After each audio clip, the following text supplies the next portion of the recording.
જાડી શાળામાં ઓરડાની ઘટ હોવાને કારણે બે પાળીમાં શાળા ચાલતી હોવાથી શિક્ષકોની અને ઓરડાની ઘટ પૂરી કરવા ગામ લોકોની માંગ।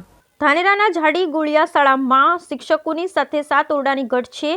પરિણામે શાળાના બાળકોને બે પાળીમાં બોલાવવામાં શાળા તંત્ર મજબૂર બન્યું। શાળામાં 1 થી 8 ધોરણ સુધી 374 બાળકો અભ્યાસ કરે છે।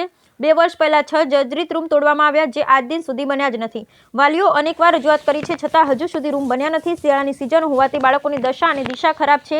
ઓરડાની ઘટને કારણે બે પાળીમાં બાળકો વહેલી સવારે પણ ખુલ્લા મેદાનમાં બેસવા મજબૂર છે। ત્યારે સત્વરે ઓરડા અને શિક્ષકોની ઘટ નહીં પુરાય તો આવનારા દિવસોમાં ગાંધી ચિંધ્યા માર્ગે જવાની પણ ચીમકી ઉચ્ચારી। Bureau report Hitesh Solanki, Dhanera. જાડી બે પ્રાથમિક શાળાની અંદર છેલ્લા 2.5 વર્ષથી 6 જર્જરિત ઓરડાઓ પાડી નાખવામાં આવેલ, ડેમેજ બોલાવીને આજ તારીખ સુધી હજી એ ઓરડાઓ બન્યા નથી। એના માટે અમારા ગ્રામજનોની રજૂઆત છે સરકારશ્રીને કે તાત્કાલિક ઓરડા મંજૂર કરે, તાત્કાલિક કામ સત્વરે ચાલુ થાય એવી અમારી માગણી છે। એના સિવાય અમારી જાડી બે પ્રાથમિક શાળાની અંદર 6 શિક્ષકોની ઘટ છે, એ શિક્ષકો પણ તાત્કાલિક એમની નિમણૂક થાય। એના માટે અમારી સરકારશ્રીની નમ્ર વિનંતી છે કે તાત્કાલિક આ પ્રશ્ન અમારો સોલ્યુશન થાય, એટલે બાળકોને કોઈ તકલીફ ન પડે।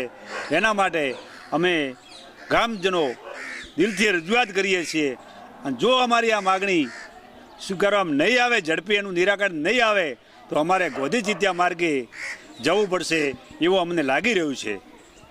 જય દ્વારકાધીશ। નામ રબારી ભોમજીભાઈ। અમારે જાડી 2માં 7 ઓરડાની ઘટે ઝડપી ઓરડા પાડી નાખ્યા। એમાં ઝડપી મકાન થાય, પછી શિક્ષકની ઘટે શિક્ષકની ઘટ સરકાર પૂરી કરે, નહીંતર અમે કાર્યવાહી કરશે। બને એટલો ઝડપી કરી દે, નહીંતર અમે આગળ કાર્યવાહી કરશે। મારું નામ માનાભાઈ રૂપાભાઈ પટેલ।